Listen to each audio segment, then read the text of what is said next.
Gloria al Señor, aleluya, gloria a Dios. Dios les bendiga a todos mis amados hermanos y amigos que nos visitan, sean todos bienvenidos a la casa del Señor en esta preciosa mañana. Saludamos también a todos los que están participando del culto a través de nuestro canal Refugio para el Alma TV, donde quiera que se encuentren, acá en Colombia y en cualquier lugar del mundo, aleluya. Los monitores están un poco, hay que ecualizarlos un poco y bajarles un poco el volumen también, por favor. Gloria al Señor. Antes de entrar, hermanos, a la enseñanza de la palabra, quiero en esta mañana presentar a un precioso grupo de hermanos y hermanas que el día jueves bajaron a las aguas bautismales. ¿Cuántos se alegran por eso? Gloria a nuestro Dios, aleluya. A Dios damos toda la gloria. Y voy a pedir que nuestros hermanos vayan pasando aquí al frente. Los voy a ir llamando: el hermano Andrés López, su esposa la hermana Erika Arango, el hermano Leonardo García, el hermano Wilfrido Atencia y su esposa la hermana Paola Cadavid, y el hermano Pedro Pelayo. Gloria a nuestro Dios. Nuestros hermanos dieron ese paso hermoso de la obediencia al bautizarse en agua. Amén. Bendiga, hermano.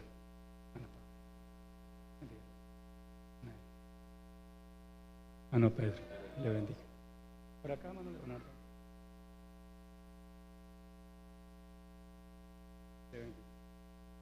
Qué bueno, amados hermanos, nos alegramos mucho por este paso de obediencia que ustedes han dado. Quiero decirles lo siguiente: las Escrituras nos enseñan que la iglesia es un cuerpo y un ejército que tiene por capitán a nuestro Señor Jesucristo.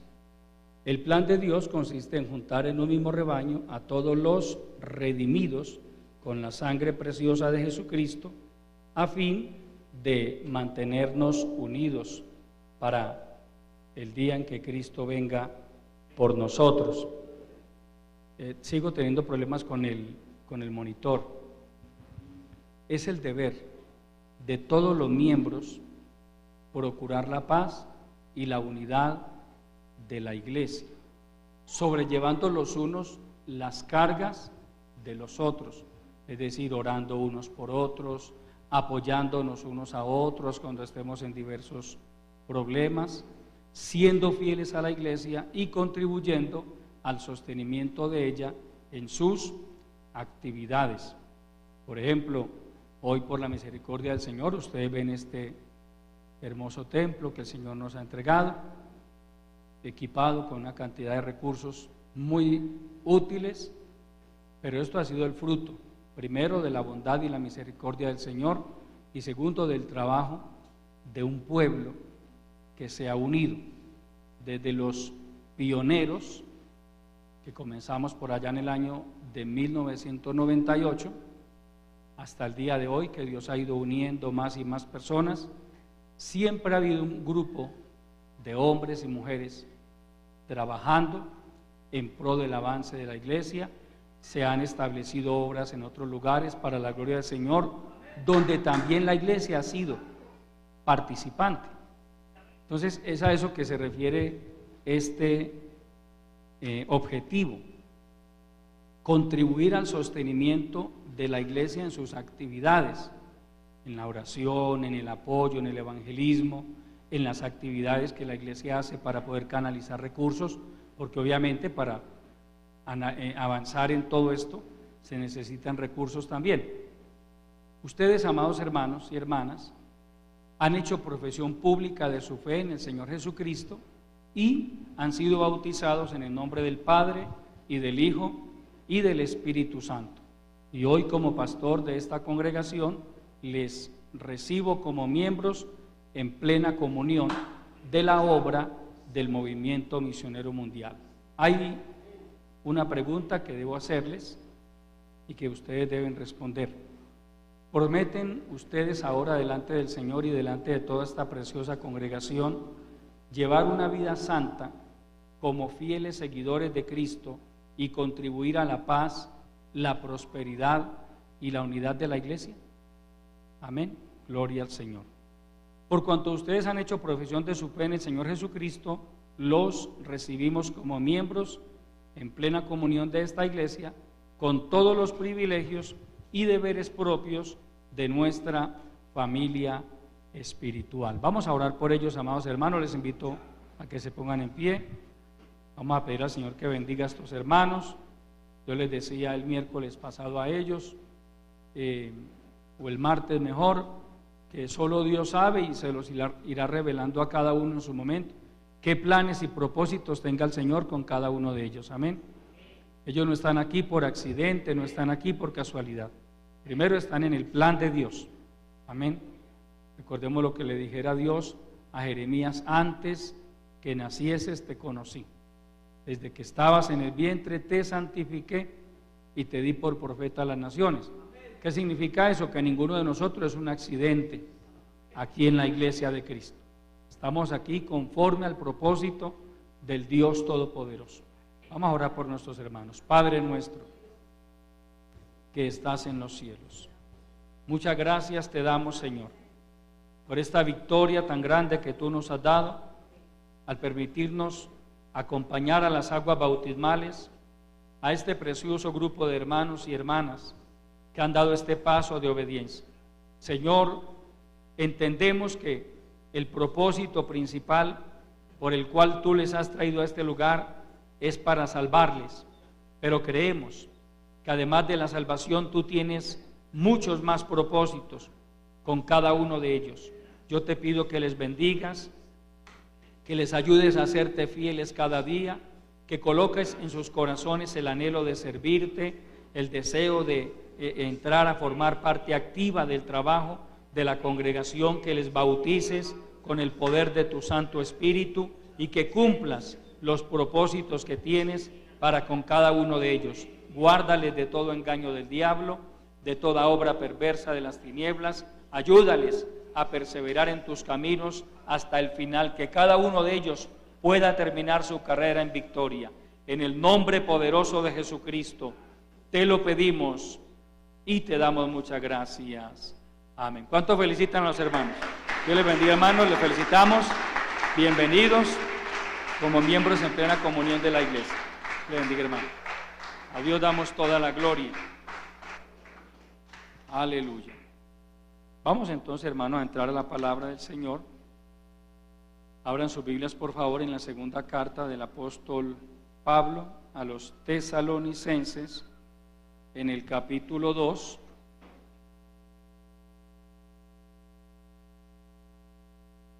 Primera de Tesalonicenses, capítulo 2. Segunda de Tesalonicenses, capítulo 2. Aleluya. Vamos a tomar los primeros 4 versículos. Los hermanos, por favor, estén pendientes de alguien que no haya encontrado todavía el pasaje de Segunda de Tesalonicenses y les ayudamos. Gloria a nuestro Dios. Vamos a leer los primeros 4 versículos. Dice la palabra del Señor lo siguiente: pero con respecto a la venida de nuestro Señor Jesucristo y nuestra reunión con Él, os rogamos, hermanos, que no os dejéis mover fácilmente de vuestro modo de pensar, ni os conturbéis, ni por espíritu, ni por palabra, ni por carta, como si fuera nuestra, en el sentido de que el día del Señor está cerca. Nadie os engañe en ninguna manera, porque no vendrá sin que antes venga la apostasía y se manifieste el hombre de pecado, el hijo de perdición, el cual se opone y se levanta contra todo lo que se llama Dios o es objeto de culto, tanto que se sienta en el templo de Dios como Dios, haciéndose pasar por Dios. Amén. Vamos a orar. Padre nuestro, que estás en los cielos, gracias te damos, Señor, por tu bendita presencia en este lugar. Muchas gracias por el momento en el que vamos a entrar a meditar en tu bendita palabra. Invocamos tu bendición sobre cada uno de nosotros, tus hijos. Háblanos a través de tu bendita palabra. Despierta nuestro entendimiento, que tu palabra nos conduzca a ser conscientes de que los días son malos, de que estamos viviendo los últimos días antes de que suene la trompeta, y que es nuestro deber como tus hijos mantenernos preparados, procurar ser mejores cristianos cada día, para que el día de nuestro Señor Jesucristo, el día de su venida por la iglesia, no nos sorprenda, Señor. Padre, glorifica tu palabra, lléname de tu gracia, úngeme con tu Santo Espíritu y entrégame un mensaje de tu palabra que sea de mucha bendición y de mucha edificación para todo tu pueblo. En el nombre maravilloso de Jesucristo te lo pedimos y te damos de antemano a ti la honra, la gloria y el reconocimiento que solo a ti pertenecen. Amén. Aleluya. Tomen asiento, mis amados hermanos. La venida de nuestro Señor Jesucristo y el día del Señor es el título que Dios me ha permitido ponerle a este estudio de su bendita palabra, que el domingo anterior, como ustedes recordarán, pues estuvimos mirando la primera parte. Allí estuvimos mirando que en los dos primeros versículos de este capítulo hay dos eventos, o se habla de dos eventos completamente diferentes el uno del otro: la venida de nuestro Señor Jesucristo y nuestra reunión con Él, que es lo mismo que decir el rapto o el arrebatamiento de la iglesia. Pero el otro evento es el día del Señor. El día del Señor estuvimos también mirando un poco el domingo anterior, algunos pasajes de la Biblia. Es tan importante ese acontecimiento que un estudiante de la Biblia sabe que el Antiguo Testamento no habla del arrebatamiento de la iglesia. Amén. La figura tanto de la iglesia como del nuevo nacimiento, como del arrebatamiento de la iglesia, son exclusivas del Nuevo Testamento.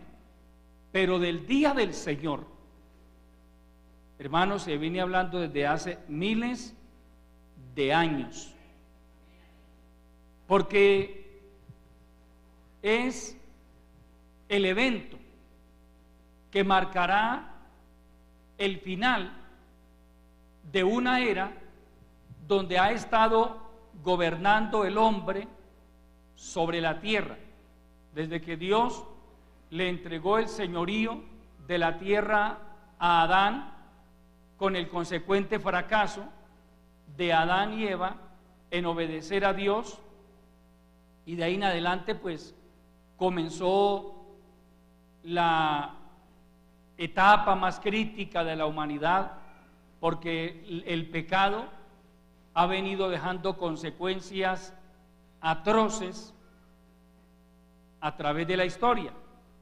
Y para la muestra, pues, la primera pareja, Adán y Eva, tuvieron que ser testigos del primer homicidio, y de una manera que hasta el día de hoy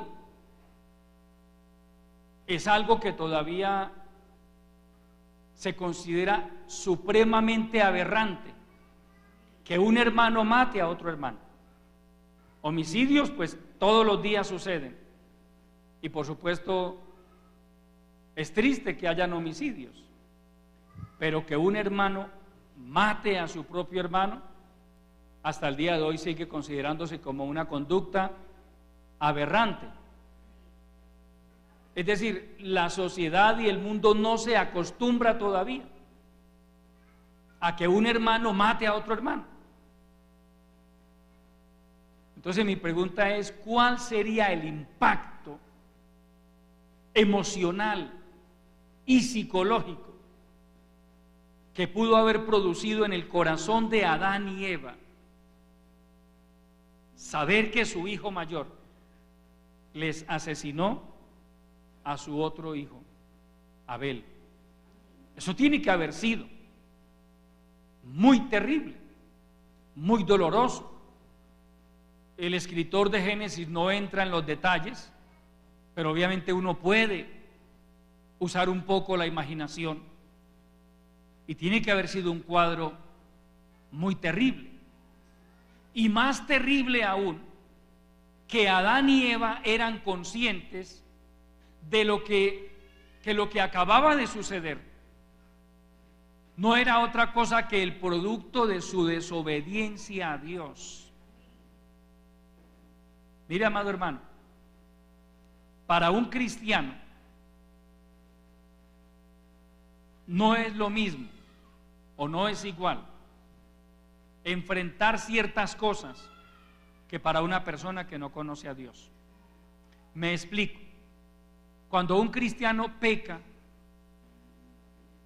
desafortunadamente, eso le trae consecuencias, y consecuencias dolorosas. Lo más duro para el cristiano es que cuando está enfrentando esas consecuencias, su conciencia todo el tiempo le está diciendo: es por su culpa, usted se buscó esto. El caso más claro lo encontramos en la vida de David, cuando murió su hijo Absalón. Y ver a un hombre como David, acostumbrado a la guerra, a que morían soldados en combate, de hecho ya había perdido otros hijos, pero verle llorando de la manera que lo hizo por Absalón, cuando clamaba y decía: Absalón, hijo mío, Absalón, ¿quién me diera que muriera yo en lugar de ti? Absalón, hijo mío, hijo mío. Yo en ese llanto de David lo que puedo percibir es un enorme peso, un cargo de conciencia terrible, porque David era consciente de que la muerte de Absalón no era otra cosa que una consecuencia más de su terrible pecado. Por eso le dolió tanto, porque él sabía, por eso él expresa: ¿quién me diera que hubiera muerto yo? Hubiera preferido morir yo, pero no. Dios permite otras cosas para que la persona sea consciente de lo desastroso que es el pecado, y por eso con tanta frecuencia se nos exhorta a través de las Escrituras a no pecar, porque el pecado, hermano, trae consecuencias terribles a nivel personal, a nivel familiar, a nivel de una sociedad, a nivel de una iglesia. Cuando una congregación permite que entre pecado a la congregación, porque tristemente ha pasado. Hemos sabido de casos, por ejemplo, de una iglesia donde un pastor venía practicando pecados de inmoralidad, hasta que lo descubren, porque Dios saca eso a la luz. ¿Por qué lo saca? Ese pastor lo sacan de la iglesia, lo sacan del ministerio. En esta obra, para quienes no conocen esa dinámica, en esta obra del Movimiento Misionero Mundial, si un pastor cae en pecado de adulterio, automáticamente queda destituido del ministerio, nunca más puede volver a ser pastor, que es completamente justo, es bíblico, porque él no va a tener autoridad moral para. De hecho, la Biblia dice que uno de los requisitos para ser pastor es ser marido de una sola mujer. Si se acuesta con otro, entonces ya es marido de más de una sola mujer, con otra mujer. Amén. Pero lo que quiero decirles, por casos que nosotros hemos conocido personalmente, es que de esa congregación donde salió ese pastor por adulterio y llega otro pastor a recibir semejante problema, se encuentra con un problema mayor, de que además de que salió el pastor por adulterio, que eso obviamente es un escándalo muy terrible, que a una iglesia le cuesta mucho volver a recuperarse de eso, encuentra que dentro de la congregación hay varias parejas también en adulterio. Es decir, el pastor, que es la cabeza de esa congregación, le abrió la puerta a Satanás, y por ahí se mete, hermano, el diablo a hacer, como decimos coloquialmente, hasta para vender. Amén. Entonces, por eso a veces los pastores que queremos agradar a Dios somos incomprendidos, y no incomprendidos por la gente de afuera, sino por la gente de adentro. Y le voy a decir por qué. Porque a veces el pastor está tratando de atajar el pecado para que no se meta, para que no entre la mundanalidad, y hay quienes se enojan por eso. No les gusta. Amén. O sea, según eso, en las iglesias hay gente que sería feliz si el pastor abriera las puertas de par en par al pecado, a la mundanalidad. Hermana, les tengo una noticia: se pueden pintar, se pueden poner aretas, se pueden poner minifaldas, boten esas faldas largas que tienen. Como que más de una en el corazón por allá diría aleluya. Pero cuando hay un pastor que trata de evitar que eso pase, pues ya ustedes saben las consecuencias que también ha tenido que enfrentar el pastor. Amén. Yo me he ganado problemas,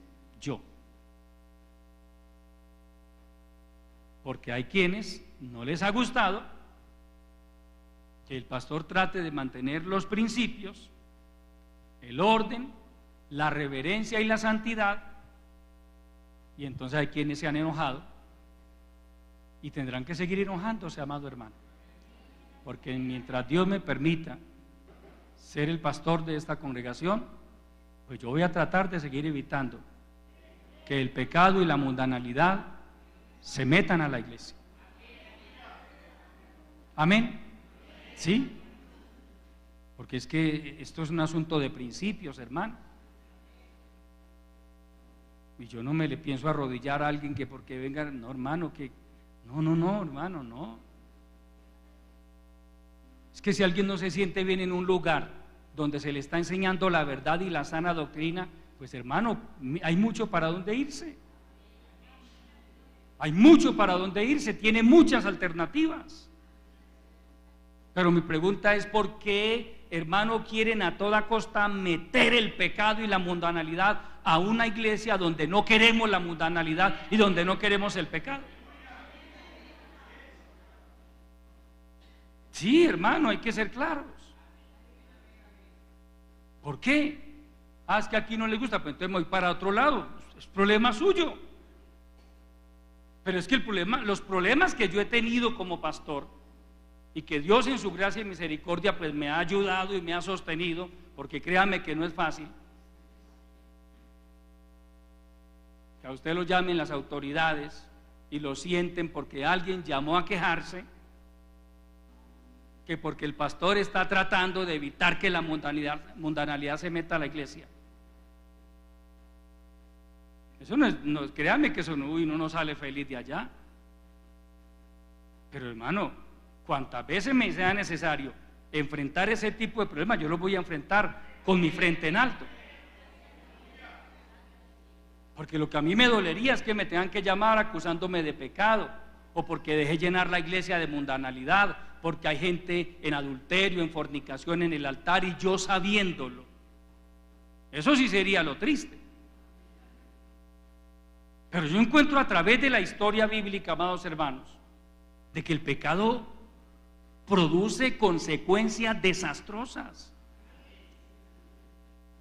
Por eso es que, hermano, siempre en lo posible tratamos de que quienes ocupan el altar sean personas de testimonio. Y oramos al Señor que el que no esté bien ahí, que Dios lo saque. Esa es mi oración al Señor. que el que esté participando del altar o de un liderazgo sin estar viviendo una vida de rectitud, que Dios lo saque. Y Dios lo saca, porque Dios saca el pecado a la luz. No hay nada oculto que no haya de salir a la luz. Porque si permitimos, no, déjelo ahí, pobrecito, pobrecita, hermano, tendríamos la iglesia vuelta a nada. Porque el pecado se mete, hermano, y eso es una cosa impresionante.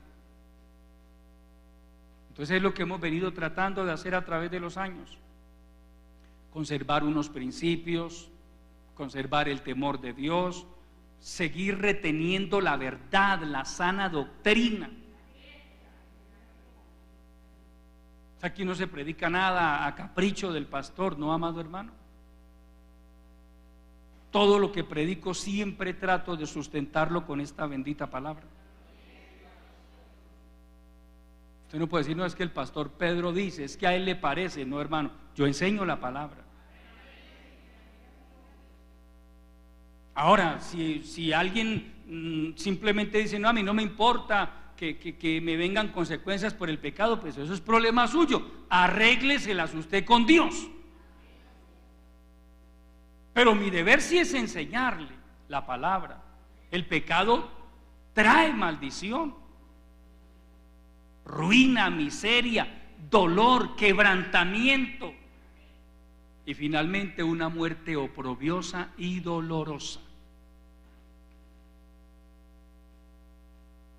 Hay casos que yo personalmente en algún momento me he preguntado por qué esta persona murió en estas condiciones. Porque no todas las muertes son iguales.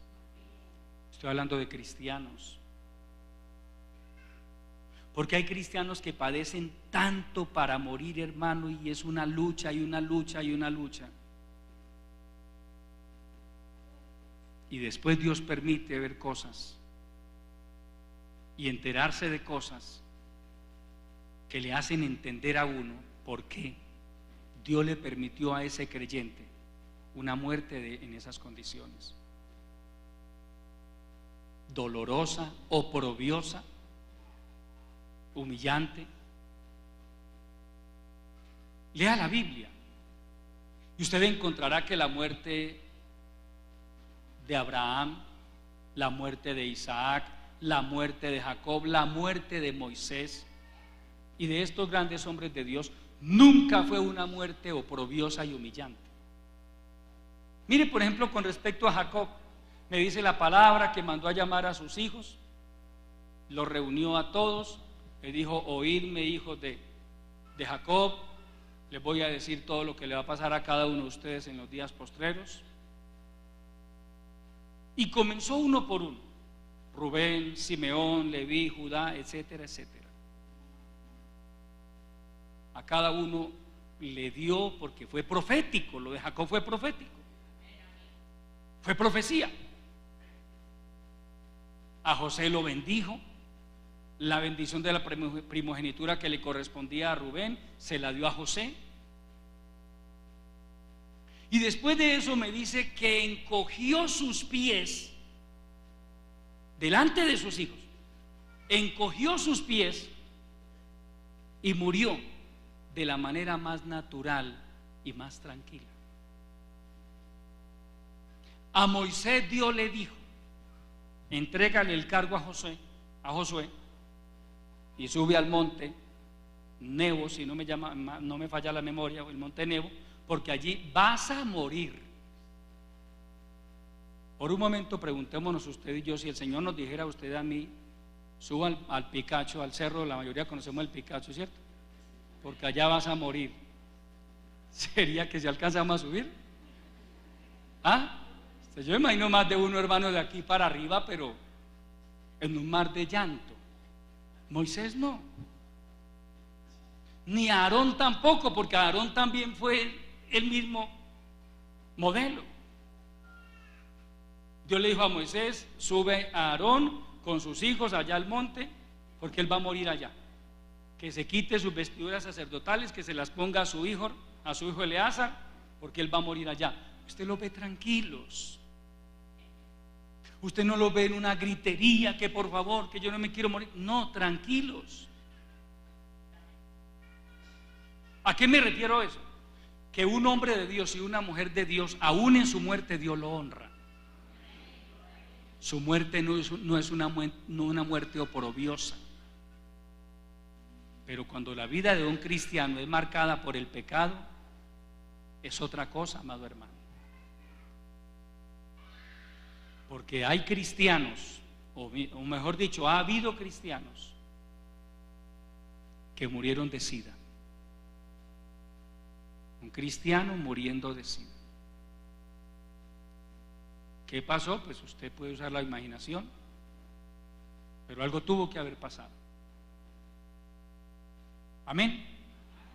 Porque un cristiano que se guarda para Dios jamás se va a contagiar de SIDA. Jamás. Jamás. Pero la persona que siendo cristiana se da a pecar por aquí, a pecar por allá, y una cosa y la otra, eso le va a pasar la factura, amado hermano. Entonces, ¿cuál es mi deber como predicador del Evangelio? Enseñarle a usted la verdad.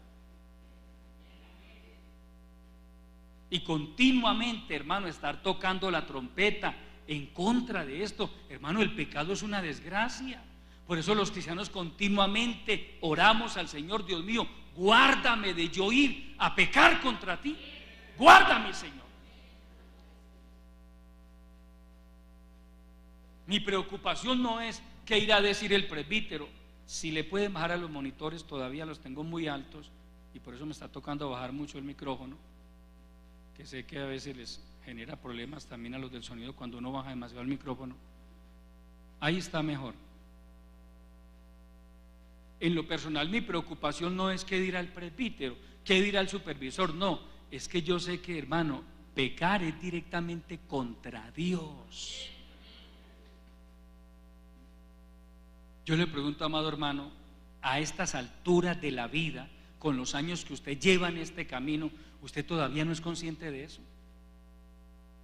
Debería serlo. Que al pecar directamente usted está pecando contra Dios, que está contristando al Espíritu Santo.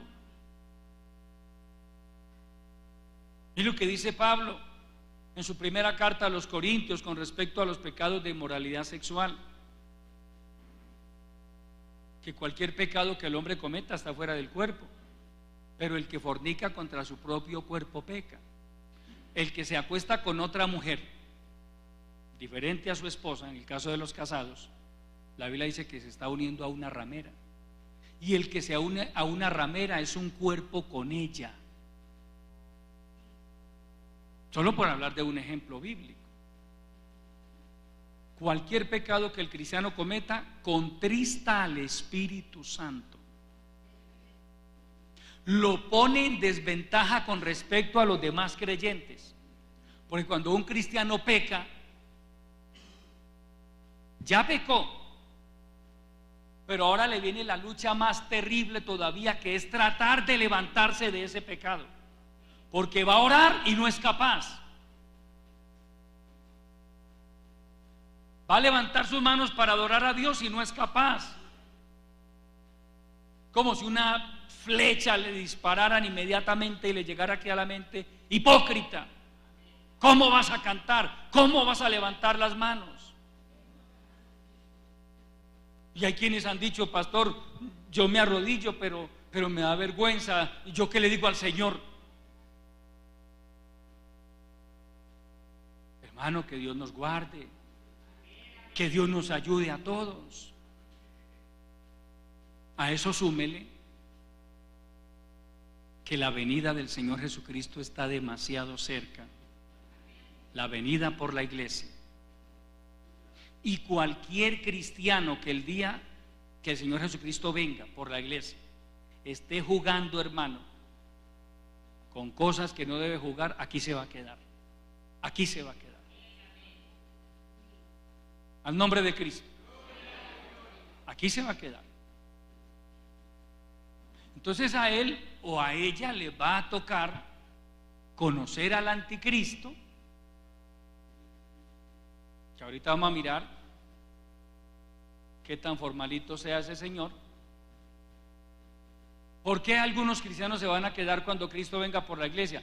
Porque no obedecieron la palabra, porque menospreciaron la voz de Dios, la exhortación de Dios, la continua exhortación del Espíritu Santo, la menospreciaron. Ahora, supongamos que Cristo no venga todavía, que todavía se demore 2 años más, 5 años, 10 años, 20 años. Y yo le pregunto, ¿usted no se puede morir en el transcurso de este tiempo?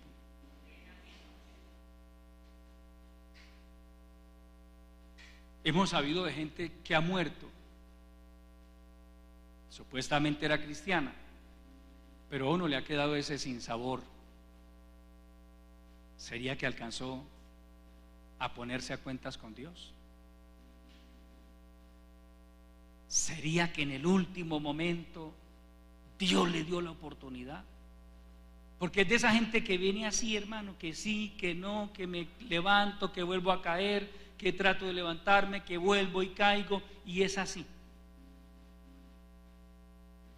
Ellos van de caídas y levantadas, caídas y levantadas, caídas y levantadas. Si los sorprende la muerte en esa condición, un infarto, pues todavía cuando una enfermedad catastrófica, hermano, pues bueno, tiene tiempo la persona, más que suficiente para arreglarse. Y muchos en su lecho allí de agonía se han reconciliado con el Señor, han llamado a una persona, a la otra, perdóneme, usted sabe que tenía un resentimiento contra usted, perdóneme, se ponen a cuentas con todo el mundo. Bueno, pero el que le da un infarto, porque yo no sé si usted sepa que los evangélicos también pueden morir de infartos. ¿Ah? Yo no sé si usted sepa que los evangélicos también pueden morir en accidentes. ¿Ah? Y yo no sé si usted sepa que un evangélico también puede entrar a una unidad de cuidados intensivos y no volver a salir. Yo conozco casos, hermano. Escuché de un caso particular de alguien que estuvo descarriado muchos años, y en algún momento una situación para el hospital, del hospital llamó a una persona conocida, no, me van a ingresar acá, dice para que me van a hacer alguna cosa, creo que mañana o pasado mañana voy,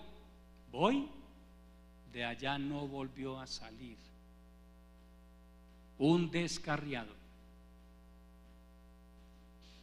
Hermano, entonces si todas estas cosas no nos llevan a nosotros a reflexionar,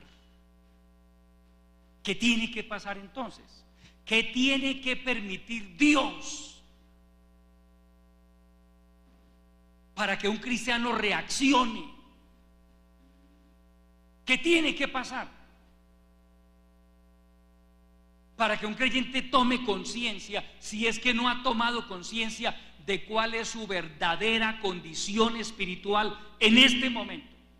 En este momento. Al nombre de Cristo. Porque usted conoce su condición espiritual. Usted sabe cómo está delante del Señor. Y si algo allá en lo profundo de su corazón, recuerde, Pablo dice, si nuestro corazón, el apóstol Juan, perdón, si nuestro corazón nos reprende, mayor que nuestro corazón es Dios. Cuando algo a usted dentro le dice, no estás bien, estás caminando mal, su corazón lo está reprendiendo. Su propio corazón lo está reprendiendo. Su propia conciencia lo está reprendiendo. Y dice la palabra que mayor que nuestro corazón es Dios. ¿Qué significa eso, amado hermano? Que cuando un creyente se siente redarguido, preste atención a eso, porque es que algo está pasando en su vida. Algo está pasando. Preste atención, que eso no es otra cosa que la misericordia de Dios extendiéndose sobre su vida. Y no venga a decir o a preguntarse después que por qué Dios no hizo algo. Como hemos escuchado casos, muere determinada persona y no ha faltado quien pregunte, hermano, ¿y el Señor por qué no hizo algo? ¿El Señor por qué no evitó? ¿Eso cree usted? Yo le puedo garantizar a usted, el Señor hizo hasta donde más pudo. Utilizó mensajes de la palabra, utilizó sueños, utilizó personas, utilizó inconversos para hablarle al cristiano. No, hermano, no hubo quien lo hiciera reaccionar. Entonces llega Dios y corta, porque Él corta cuando Él quiere. Y no falta la persona con cierto nivel de necedad que llega a preguntar, hermano, ¿y el Señor por qué no hizo algo? Esas preguntas, en el amor del Señor le aconsejo, nunca las haga, amado hermano, nunca. Eso que lo haga un inconverso, pero a nosotros no nos queda bien, porque son irreverentes. Yo sé que Dios todo el tiempo está tratando de evitar que usted y yo le fallemos. Todo el tiempo el Señor está tratando de evitar que usted y yo nos salgamos del camino. Todo el tiempo, hermano, porque Él nos ama. Pues yo le pregunto a los papás y a las mamás aquí presentes, ¿qué padre o qué madre sueña con ver a su hijo en las drogas, en el alcohol, en el sicariato? ¿Qué papá o qué mamá, hablemos de nosotros los cristianos, anhela con ver a su hijo o a su hija en el homosexualismo? ¿Ninguno? Y si eso somos nosotros que somos humanos, ¿cómo será nuestro Dios? ¿Será que Dios anhela verlo a usted descarriado? No, hermano, no. Por eso Él viene tocando a la puerta de su corazón hace tiempo. Por eso Él viene llamándolo. Por eso a veces lo despierta en las noches. Y usted no es capaz de conciliar el sueño y tal vez no ha entendido que Dios lo está llamando y le está diciendo, levántese a orar. Ore por su vida, ore por su familia. Hay problemas, el diablo se ha levantado contra ustedes, el diablo los quiere destruir. Ore. No es normal, hermano, que de un momento a otro, si usted venía durmiendo bien, de un momento a otro usted ya no es capaz de conciliar el sueño, duerme 1 o 2 horitas, se despierta, voltea 1 hora para allá y para acá y nada que puede volver a conciliar el sueño. ¿No será que es el Espíritu Santo llamándolo? ¿No será que es Dios que lo quiere inquietar y decirle, levántese a orar? ¿Vienen ataques de las tinieblas? El diablo se ha levantado contra su vida, el diablo se ha levantado contra su hogar. Hermano, Dios usa muchas maneras. El apóstol Pedro habla de la multiforme sabiduría de Dios. Porque mire, a veces al predicador ya no lo quieren escuchar. Porque cuando un cristiano empieza a andar mal, lo primero que hace es prejuiciarse contra el pastor. Ya él no lo ve como su pastor, sino como su verdugo. Eso hace parte de ese descuido espiritual. Ya todo lo ve negativo, ya nada le parece, ya nada le gusta. Los mensajes le parecen lo mismo de siempre, hermano. Ellos dicen la misma cantaleta de siempre. Ya no es palabra de Dios, ya es cantaleta según ellos. Entonces Dios comienza a usar sueños como para que Dios le diga: mire, este sueño no es del pastor, este sueño se lo estoy poniendo yo. Dios usa aún inconversos para hablarle, para que él entienda. Si ve que no es el pastor, mire, le estoy hablando a través de un inconverso. Dios empieza a quitarle el sueño en las noches, como a ver si reacciona. No es el pastor, soy yo, que estoy tratando de llamar tu atención.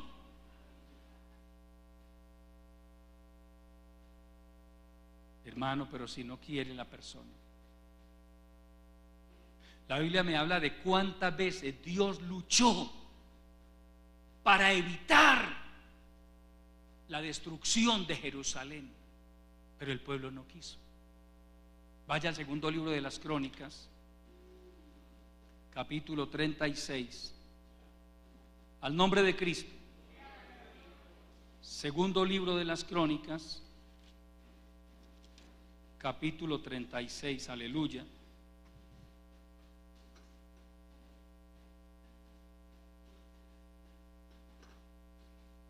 Bendito el Señor para siempre. Gloria al Señor. Segundo libro de las Crónicas, Antiguo Testamento, libros históricos, capítulo 36.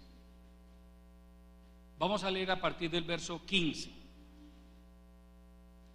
Y Jehová, el Dios de sus padres, envió constantemente palabra a ellos por medio de sus mensajeros, porque él tenía misericordia de su pueblo y de su habitación. Mas ellos hacían, óigase bien, mas ellos hacían escarnio de los mensajeros de Dios y menospreciaban sus palabras, burlándose de sus profetas, hasta que subió la ira de Jehová contra su pueblo y no hubo ya remedio. Mire, amado hermano, Dios quiso evitarlo. Jehová, el Dios de sus padres, envió constantemente palabra a ellos por medio de sus mensajeros, porque él tenía misericordia de su pueblo. No quiero dañarlos, no quiero destruirlos, no quiero que terminen mal, quiero que se arreglen, quiero que enderecen sus caminos. Pero la respuesta del pueblo era: mas ellos hacían escarnio de los mensajeros de Dios y menospreciaban sus palabras, burlándose de sus profetas, hasta que subió la ira de Jehová contra su pueblo y no hubo ya remedio.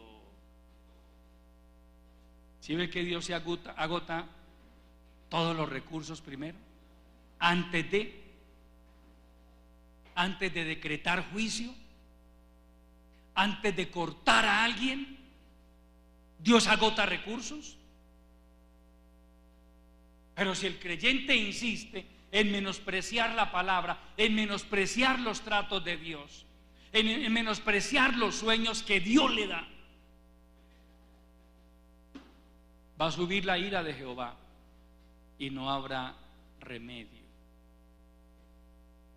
Esto es con Dios, amados hermanos.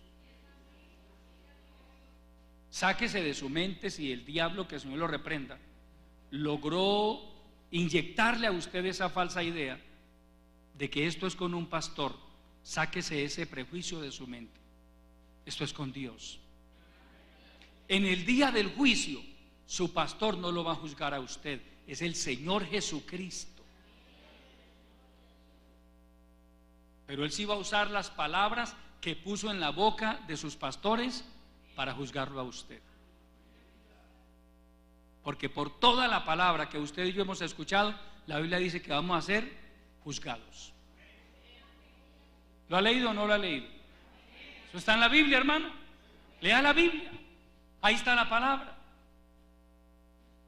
Entonces lo primero que hay que decir es que Dios tiene misericordia de su pueblo.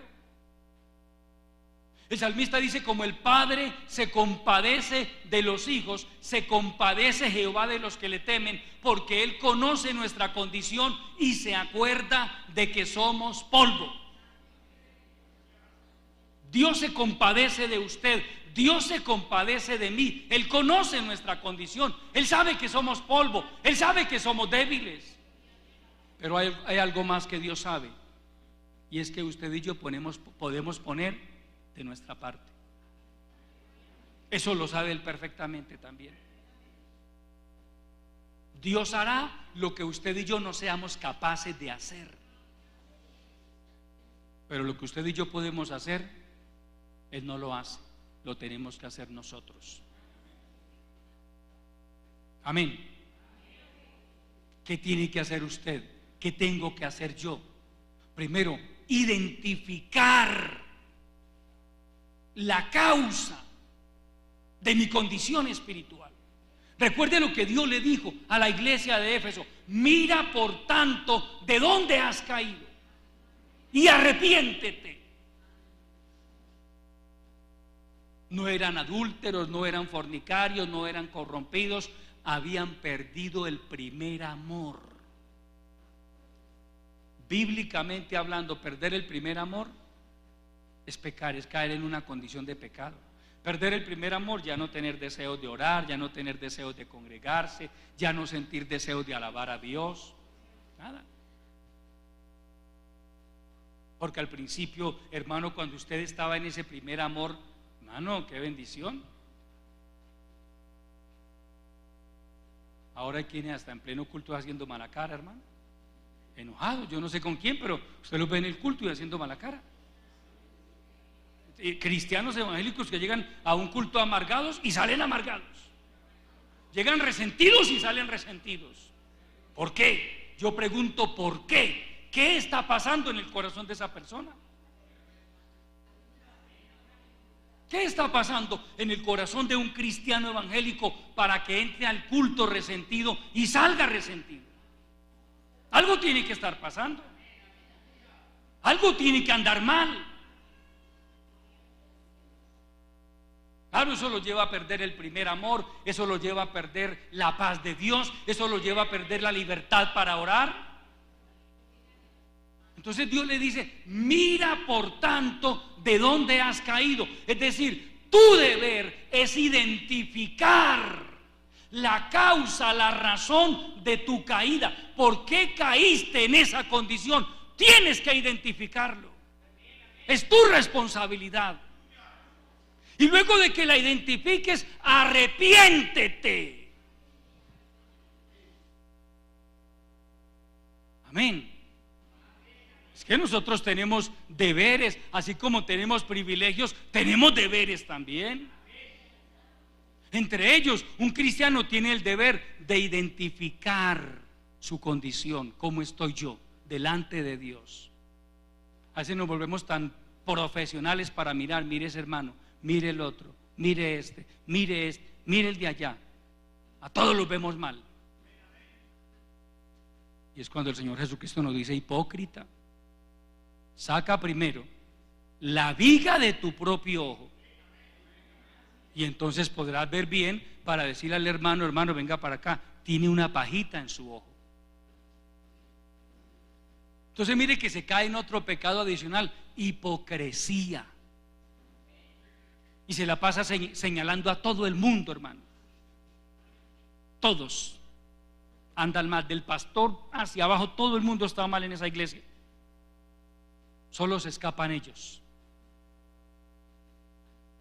No, el Señor le dice: no, mira por tanto, ¿qué te llevó a esa condición? Ahora todo lo criticas, todo lo estás criticando, todo lo estás señalando, nada te gusta. ¿Qué te llevó a caer en esa condición? Hay quienes no apoyan ninguna actividad de la iglesia, pero hace algo la iglesia y ahí mismo a criticarlo todo. A mí no me gustó eso.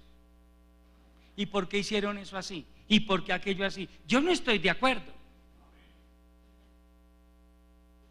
¿Será esa su condición, amado hermano? que usted ya no se involucra con nada de la iglesia, ya no apoya ningún departamento de la iglesia, de los tantos que hay por la gracia del Señor. Tal vez usted en otro tiempo era profesor de escuela dominical, era miembro del grupo de alabanza, hacía parte de grupos de evangelismo.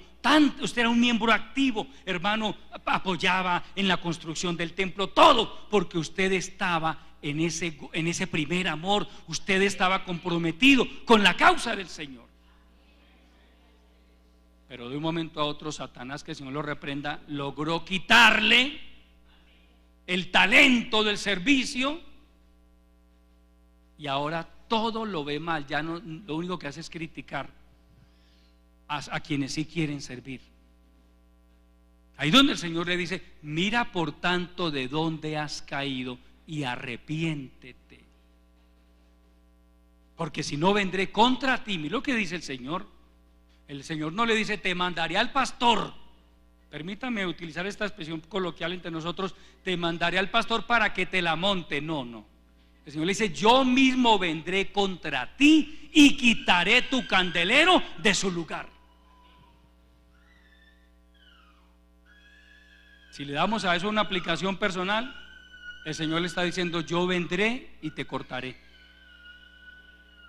Yo vendré y te cortaré. Al nombre de Cristo. Colabórenme con el niño, por favor, amados hermanos, que distraemos las personas.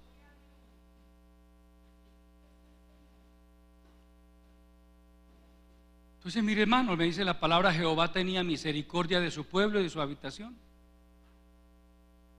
Usó todos los recursos que él sabe usar: sus mensajeros, sus profetas, sueños, visiones. No, todo profeta que se levantaba lo escarnecían, lo apedreaban, lo menospreciaban, hasta que subió la ira de Jehová y no hubo ya remedio. Hay personas que por más que uno ore por ellas, Dios dice no. Hubo un momento en que Dios le dijo a Ezequiel: no me pidas más por ese pueblo, no me pidas más por ellos. Y hay momentos y hay casos en que Dios como que le dijera a uno: no me ruegues más por él, no me ruegues más por ella. Señor, haz algo. Y Dios no lo hace. ¿Por qué? ¿Por qué? Porque Dios se cansó. Porque la paciencia de Dios tiene un límite. Porque Dios se cansa de que alguien, hermano, esté jugando y jugando con su misericordia. Dios se cansa de que alguien esté pisoteando su gracia. Dios se cansa también de la conducta promiscua de Sansón. Dios se cansó de la conducta rebelde del pueblo en el desierto. Dios se cansó. Dijo: no más, no más, no más. Y los castigó y los sentenció a muerte. Todos ellos, dijo: todos los mayores de 20 años que salieron de Egipto van a caer en este desierto. En este desierto morirán. Y murieron, hermano, porque si Dios dice, todos murieron. Toda esa generación murió en el desierto. La generación que pudo haber entrado a la tierra prometida, la generación que pudo haber disfrutado de esas bendiciones que Dios les tenía en Canaán, murieron en el desierto. Y yo le garantizo, fue de muertes terribles, de muertes oprobiosas, dolorosas. Es que, hermano, si fuera que, hermano, pues yo me muero, sí, pero es que hay de muertes a muertes, hermano. Hay muertes terribles y en las que uno ve es el desagrado de Dios con esa persona. Porque yo repito, hermano, de estos hombres de Dios, mire, por ejemplo, Dios le dice a Daniel, usted lee el capítulo 12 de Daniel, y Dios le habla a Daniel de la manera más natural, más tranquila. le revela lo que va a pasar en los últimos tiempos, le dice, mire, la ciencia va a aumentar, muchos correrán de aquí para allá. Cierra las profecías de este libro porque son para el tiempo del fin, y tú serás reunido a tus padres, tú serás reunido a tu pueblo con esa naturalidad. Murió de una manera tranquila. Entonces lo que yo veo es que Dios marca una diferencia tan tremenda entre el que es fiel y el que no es fiel. Porque hay cristianos evangélicos que, a pesar de que están asistiendo a una congregación, no están siendo fieles a Dios. Es más, todo el tiempo viven pecando contra Dios. ¿De qué manera? Ellos lo saben, pero viven pecando contra Dios. Y medio se levantan de aquí y caen acá, y medio se levantan de aquí y vuelven a caer acá. Y Dios ha tenido misericordia, porque Dios tiene misericordia de su pueblo y de su habitación, hasta que dice, no más, ya no más, hasta que subió la ira de Jehová y no hubo ya remedio. Ahí no hubo profeta que pudiera evitar la hecatombe, la debacle de ese pueblo. Lea, estamos en 2 de Crónicas, ¿cierto? Si no la ha cerrado todavía, lea a partir del verso 17. 2 de Crónicas capítulo 36, verso 17. Dice, por lo cual trajo contra ellos al rey de los caldeos, es decir, a Nabucodonosor, que mató a espada a sus jóvenes en la casa de su santuario, sin perdonar joven, ni doncella, anciano, ni decrépito. Todos los entregó en sus manos. Asimismo, todos los utensilios de la casa de Dios, grandes y chicos, los tesoros de la casa de Jehová y los tesoros de la casa del rey y de sus príncipes, todo lo llevó a Babilonia, y quemaron la casa de Dios y rompieron el muro de Jerusalén y consumieron a fuego todos sus palacios y destruyeron todos sus objetos deseables. Los que escaparon de la espada fueron llevados cautivos a Babilonia y fueron siervos de él, es decir, de Nabucodonosor y de sus hijos, hasta que vino el reino de los persas. Mire, amado hermano, Jerusalén, el motivo de gozo, de orgullo de todos los judíos, el templo. Si algo hacía grande a Israel, era su templo. Y todo, hermano, todo, Dios permitió que todo. ¿Qué mensaje Dios nos da con eso? Un templo puede ser lo más maravilloso del mundo, pero si no está la presencia del Señor ahí, no es nada. No es nada. Sí, muy bonito poder construir un templo, gloria al Señor. Y si lo podemos embellecer, qué bueno. Pero que no falte la presencia del Señor en este lugar, amado hermano. Porque si nos faltara la presencia del Señor, hermano, esto se convierte en un muladar. Entonces, ¿sí ve por qué es que a veces tratamos de luchar y de impedir que se nos meta el pecado? Porque es que se nos mete el pecado y se nos va el Señor. ¿Ah? Tiene que ser consciente de eso, amado hermano. Iglesia que deje meter el pecado, el Señor se les va. El libro del profeta Ezequiel habla del momento en que la gloria de Jehová abandonó el templo, porque Dios se cansó de tanto pecado, de tanta maldad de parte de su pueblo. La gloria de Jehová abandonó el templo. Yo le pregunto, tranquilo, no me responda a mí, respóndale a Dios en su corazón. ¿Usted quisiera que la gloria y la presencia del Señor abandonaran su vida? Su vida. Piénselo, analícelo, amado hermano.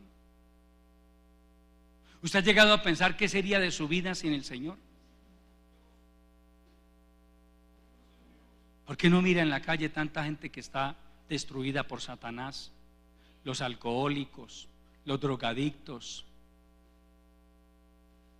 los indigentes. A esa condición lo quiere llevar el diablo a usted. Se lo digo, amado hermano, de parte de Dios. Así quisiera verlo Satanás a usted. Querida jovencita, Satanás, que el Señor lo reprenda, quisiera convertirla a usted en una prostituta, en una lesbiana. Querido jovencito, Satanás, que el Señor lo reprenda, quisiera convertirlo a usted en un homosexual, en un drogadicto, en un criminal. Porque Él vino para matar, hurtar y destruir. ¿De quién depende eso? De usted. Eso no depende del diablo. Dios nos ama. Nunca usted y yo nos vamos a levantar con la sorpresa de que Dios nos dejó una nota al lado de la cama en el nochero.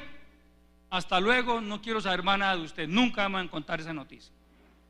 Todo lo contrario, Dios lucha con cada uno de nosotros hasta que ya no puede más. ¿Y por qué digo hasta que ya no puede más? Porque recuerde, Él respeta la voluntad de cada uno de nosotros. Si Dios quisiera, nos mantendría usted a mí atados aquí a las columnas del templo. No me sale de aquí. Aquí le doy orden. ¿Se acuerda cuando Jehová le dio orden a los cuervos que le llevaran comida a Elías? Dios podría darle la orden a cualquier familiar suyo: llévele comida todos los días, pero no, del templo no me sale. Porque yo sé que si se sale del templo se me descarría, lo va a tener amarrado ahí. Dios lo pudiera hacer, pero no lo hace, porque Él respeta nuestra voluntad. Él no quiere llevarnos al reino de los cielos en contra de nuestra voluntad. Él quiere llevarnos allá porque usted y yo hayamos aprendido a amarle, hayamos aprendido a obedecerle. Porque si no, el cielo se convertiría en un lugar lleno de gente amargada contra Dios. Usted sabe que yo no quería estar aquí. ¿Para qué me obligó a venir aquí?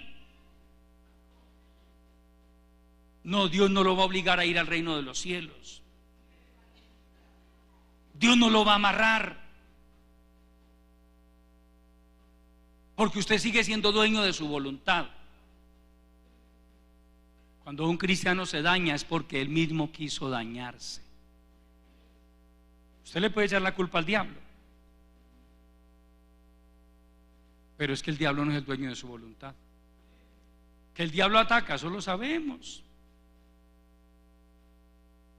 Satanás lo puede atacar a usted de muchas maneras, su mente, tratar de desviar sus ojos, tantas cosas, pero usted es el único que decide si vuelve atrás o no. Esa decisión la toma usted. Entonces, cuando escuchamos gente que un día fue cristiana decir: hermano, me cansé. ¿Me cansé de qué? ¿Se cansó de la gracia de Dios? ¿Se cansó de la misericordia del Señor? ¿Se cansó de la bondad de Dios? ¿De eso se cansó? Yo le pregunto, ¿de eso se siente usted cansado hoy? ¿De la misericordia de Dios? ¿De la paciencia que Él ha tenido con su vida? ¿De eso está cansado? Que Dios nos guarde, amados hermanos. Un buen cristiano jamás dirá: me cansé. ¿Por qué? No, hermano, si hasta aquí Dios me ha ayudado, me ha sostenido, me ha guardado, me ha bendecido, me ha fortalecido. Si todo lo que soy, lo soy por su gracia, lo soy por su misericordia, ¿cómo venir a decir ahora: me cansé? Me cansé. Esa es la declaración de uno que finalmente ha dicho: no más, no quiero más nada.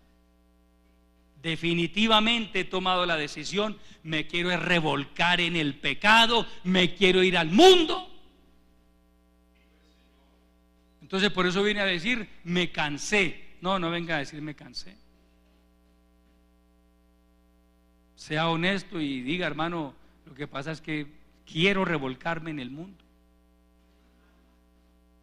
Pues ya eso es problema suyo. Pero yo siempre cumpliré con mi deber de decirle y advertirle a través de esta bendita palabra que el pecado solo le traerá ruina, miseria, dolor, quebrantamiento y finalmente una muerte oprobiosa y dolorosa. Porque el que siembra para su carne, de la carne segará corrupción, de la carne segará miseria, de la carne segará dolor. Pero el que siembra para el Espíritu, el que se mantiene fiel, el que lucha, el que persevera en hacer lo bueno, del Espíritu segará vida eterna, del Espíritu segará paz, del Espíritu segará gozo, del Espíritu segará bendiciones de todo tipo. Al nombre de Cristo. Eso es lo que hemos recogido hasta el día de hoy, quienes por la bendita misericordia del Señor hemos perseverado en este camino. Hemos recogido bendiciones, hemos recogido satisfacciones, hemos recogido gozo, victorias, promesas de Dios. Amén. La vida de un buen cristiano jamás será una desgracia. La vida de un buen cristiano jamás será un cúmulo de frustraciones. Hermano, mire, desde que yo me convertí, mi vida en la ruina, mi familia en la ruina, todo mal, problemas y problemas. No, examínese a ver qué está pasando. Porque al cristiano fiel, Dios le ayuda, Dios lo sostiene, Dios lo bendice, Dios lo guarda, lo defiende, lo levanta. Hay que entrar a examinarse qué está pasando con mi vida. ¿Por qué desde que yo me convertí yo vengo de mal en peor? ¿Por qué yo no me he levantado de un problema para caer en otro? ¿Por qué todo es ruina y problemas y tristezas? ¿Por qué? Hay que examinarse, amado hermano. El problema no es de Dios. El problema puede ser suyo. Algo está pasando. Algo está impidiendo la bendición de Dios sobre su vida. No le eche la culpa a Dios. No venga a decir, hermano, me cansé de esperar en Dios porque hasta aquí Él no ha hecho nada. La pregunta es, ¿por qué no lo ha hecho? ¿Por qué Dios no ha hecho nada? Cuando yo voy a la palabra y me encuentro con un Dios fiel, con un Dios misericordioso, con un Dios proveedor, con un Dios que levanta del polvo, hermano, al pobre, con un Dios que honra a los que le honran. Ese es el Dios que yo conozco, hermano. Ese es el Dios de las Escrituras. Yo honro a los que me honran, pero los que me desprecian serán tenidos en poco. Es que es la palabra, amado hermano. Si usted lucha contra la palabra, hermano, va en contra de la corriente.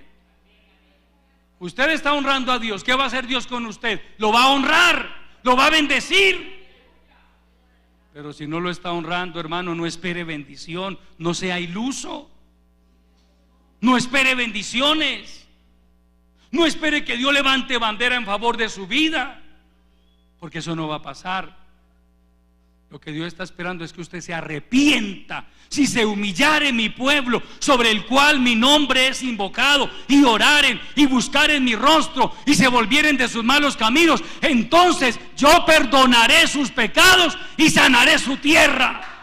Todavía Él sigue extendiendo su misericordia. Le voy a dar otra oportunidad. Si se humilla, si reconoce su pecado, si reconoce su condición, le voy a perdonar, lo voy a restaurar, lo voy a sanar, si se humilla. Pero hay quienes no quieren humillarse. Hay quienes están esperando bendición y bendición. No, hermano, antes de la bendición tiene que haber humillación. Antes de la bendición tiene que haber arrepentimiento de todo corazón. Tiene que haber una actitud honesta delante del Señor. Señor, me aparto de este pecado, corto con mi maldad y me vuelvo a ti de todo corazón. Perdóname, Señor, y ayúdame. entonces yo perdonaré su pecado y sanaré su tierra. Ahí va a empezar el Señor otra. Si le toca empezar de nuevo, Él no tiene problema, hermano. Pero Él quiere ver en cada uno de nosotros un corazón limpio, un corazón contrito y humillado. El salmista dijo: al corazón contrito y humillado no despreciarás tú, oh Dios. Es la palabra que Dios ha puesto en mi corazón, amado hermano.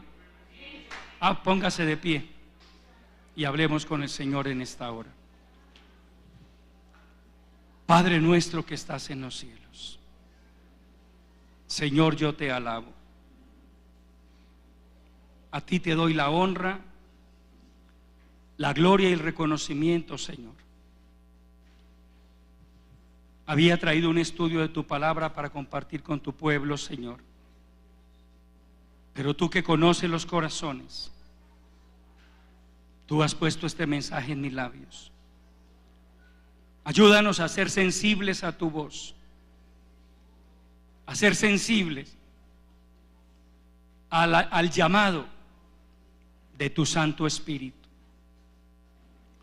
Porque si algo es cierto, mi Dios, es que tú quieres bendecir a tu pueblo, es que tú quieres ayudar a cada uno de tus hijos, pero tú demandas rectitud, tú demandas limpieza del corazón, tú demandas obediencia. Ayuda a tu pueblo, mi Dios. Glorifica esta palabra, Padre. Que tu palabra no vuelva vacía a ti. Que tu palabra nos conduzca, Señor, a examinarnos, a tomar decisiones, a reconocer cuál es nuestra verdadera condición espiritual delante de ti. En el nombre de Jesucristo, Señor, yo te ruego que tengas misericordia de aquellos hermanos y hermanas que al día de hoy se encuentren atados por el diablo. Desátales, desátales, Padre. Liberta sus corazones, liberta sus mentes de toda opresión satánica. Ten misericordia de aquellos que han permitido que raíces de amargura se alojen en sus corazones, Dios mío. Ayúdales, Dios mío. Sana sus corazones de toda raíz de amargura, de todo resentimiento. Padre, ayúdanos. Dependemos enteramente de tu gracia y de tu bendita misericordia para todo. Ayuda a tu pueblo, Padre. Bendícenos a tus hijos, fortalécenos, aumentanos la fe, coloca más y más de tu santo temor en nuestros corazones.